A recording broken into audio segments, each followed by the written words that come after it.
De nouveau, bienvenue sur Lost TV. Nous sommes toujours sur la route du Louvre.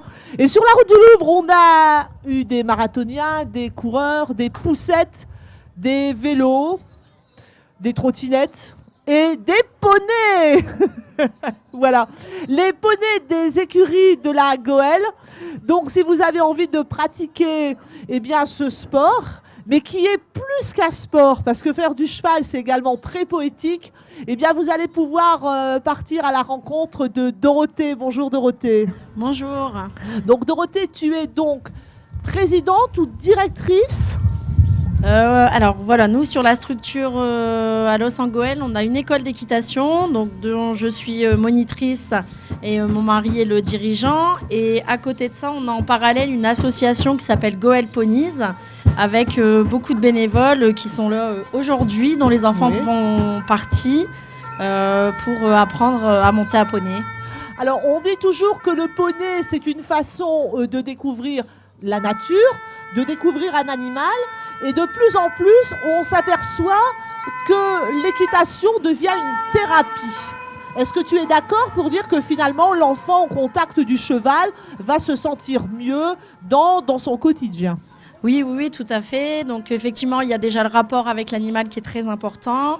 Et il faut aussi savoir que nous, au niveau de l'école d'équitation, on accueille à peu près par semaine entre 6 et 7 groupes d'environ 6 à 7 enfants en équithérapie. Donc il y a des IME de Lens, de Liévin qui sont là toutes les semaines. Donc on prouve le bienfait de l'équitation. D'accord.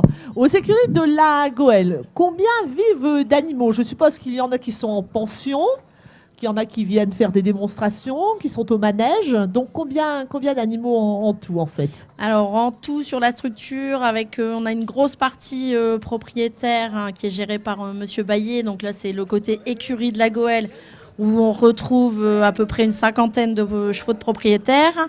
Et à côté, nous, on a l'école d'équitation, où là, on a à peu près une 30aine de poneys et de chevaux pour environ 220 licenciés qui viennent par semaine.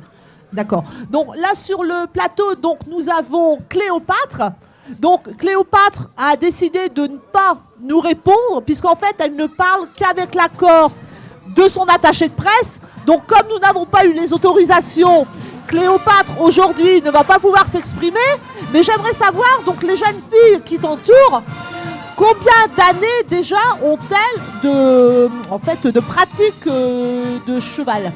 Alors là, on a Justine qui a démarré le poney au mois de septembre. Tout à fait. Donc là, elle nous a demandé si elle pouvait venir nous aider aujourd'hui. Donc on est ouvert à tout le monde. Donc elle est venue passer la journée avec nous pour nous aider à tenir les poneys. Oui. Mais elle a commencé qu'au mois de septembre. D'accord. Et après, nous avons une autre demoiselle. Alors Maëlys, ça fait combien de temps que tu montes? Ça va faire 2 ans. Voilà. Maëlys, ça fait 2 ans qu'elle monte. Elle a un niveau de galop 2. Et pareil, voilà, elle est venue passer la journée avec nous. Alors, on ne va pas évidemment donner toute la liste des tarifs que tu pratiques, mais est-ce que les familles ont l'occasion d'avoir des aides de la CAF ou du Conseil général pour justement pratiquer ce sport qui finalement est de plus en plus démocratique? Alors,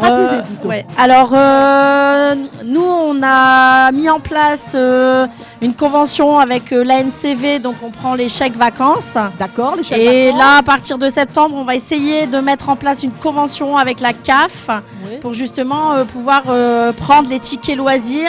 Parce qu'en fait, on se rend compte qu'effectivement, il y a beaucoup d'enfants qui les ont et qui ne savent pas comment faire. D'accord. En tout cas, Dorothée, merci à toi. Et puis alors, sur la route du Louvre, à l'année prochaine. Lost TV vous dit au revoir. Merci.